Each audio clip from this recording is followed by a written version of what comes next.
أهلا بكم مشاهدينا. أنا كولين فرحات أرحب بكم من نيويورك، وحوار مع ليلى باك الكاتبة المسرحية من أصل لبناني.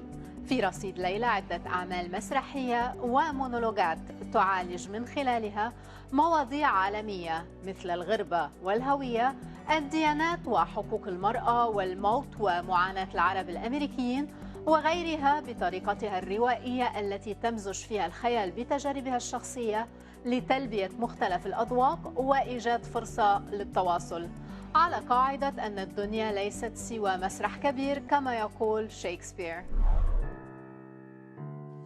Homme bien froid de Paris, fragile et forte comme la vie, une voix sans rivale pour parler d'amour. I see myself as a writer, a performer, a storyteller, and an intercultural educator. I am also a professional actress, but I would say that my work, my passion is for performance in a way that is beyond the way what we think of when we say actress, which is to play a role that is written for you, usually by someone else, in someone else's work. I do that, and I feel very honored when I'm able to do that with work that I believe in. And I say performer because what I do is a blend of many styles of performance. I storytell, I do direct address to the audience, I play scenes with other actors, I improvise with the audience. So there are a lot of different ways that I perform that wouldn't fit necessarily under the traditional framework of an actress. So the first time that I recognized Layla, that I really saw her, was when I was in a Spanish class with her in the beginning of college. And the class was really early. It was like 8 or 9 in the morning. And so she was on time, which meant that she was at least 5 or 10 minutes late to class every morning. And there was always an empty seat next to the door, and it was just kind of for Layla. And she would burst through the door, full pajamas, coffee mug, half banana muffin in her hand, and just come in and go, like deer in the headlights, I'll just sit right down, right? But there was this energy. There was this beautiful, beautiful energy. And on our first date together, Layla made a very distinct point at coming to the date in overalls. She wanted to make sure that, you know, she was not this pretty thing that I was to be attracted to. And there was this power to her. There was this energy and power and full life, that I just completely fell in love with. I certainly, when I think of my relationship with Layla, it's not within the frame of how many years we've been married. It's within the frame of how many years we've been together. So when I look at Layla, I don't see wife.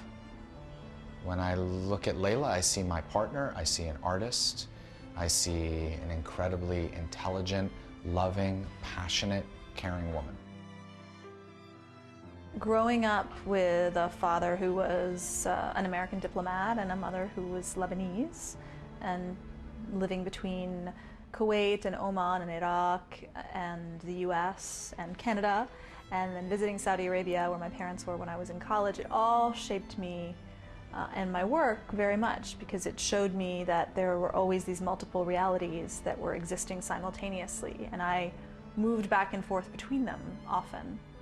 And what I learned in that process was that there are multiple stories happening at the same time, and that they're equally valid and they're equally real for the people living them, but they're usually not heard or experienced by those same people.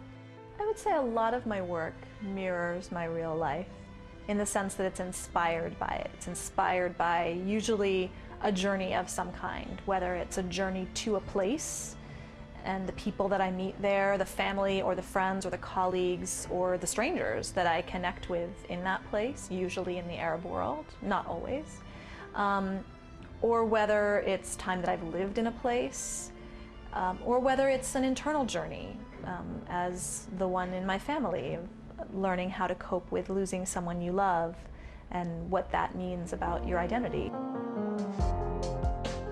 I think the thing that makes Layla special as an actress is the same thing that makes her special as a playwright. She really brings herself and her personal story into everything she does. So if you're gonna hire Layla, you're getting the wealth of her experience, the wealth of her knowledge. She is very vulnerable in the rehearsal room and very willing to bring her own experiences into the room. And I think that is the job of an artist, but not all artists do it.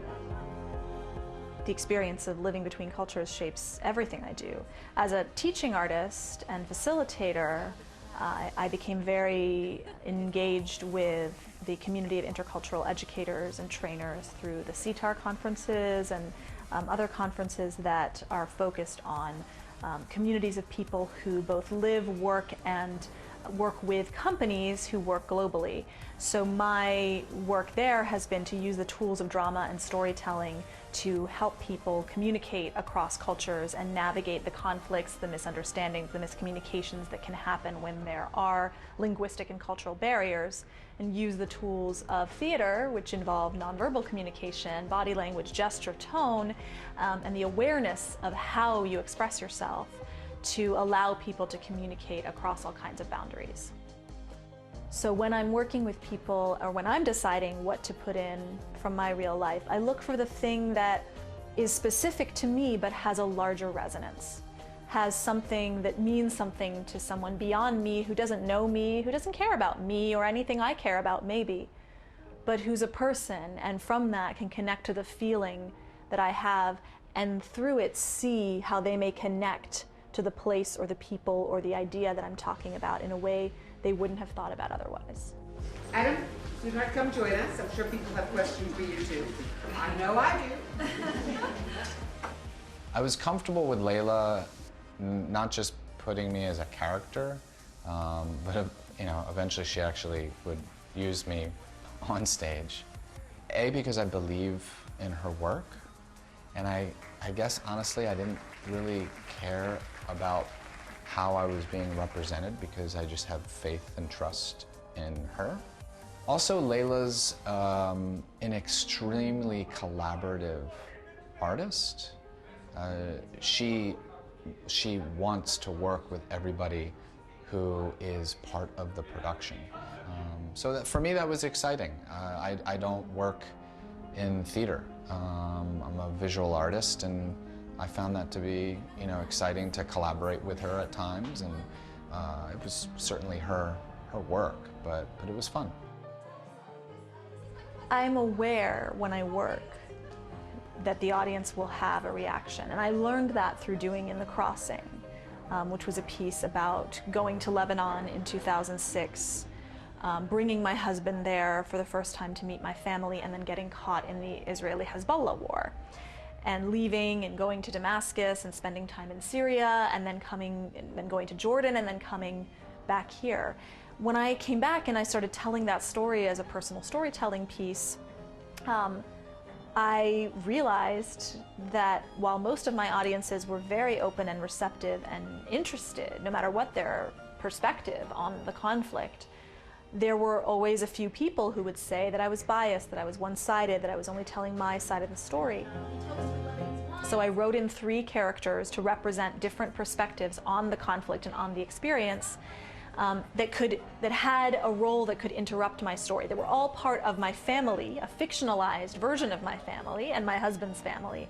But so they had a right, in a playful and fun way, to do what a family does, which is argue sometimes, which is disagree, but from a place of wanting to reach each other, not just from a political place or the place one does when one's on a panel or in a discussion, but from a place that's actually trying to reach the people you love. And that, to me, is where the potential for real dialogue can happen. So the play puts this family of different perspectives in a room with me trying to tell my story in a conference, and makes the audience the attendees of that conference so that they are also participating.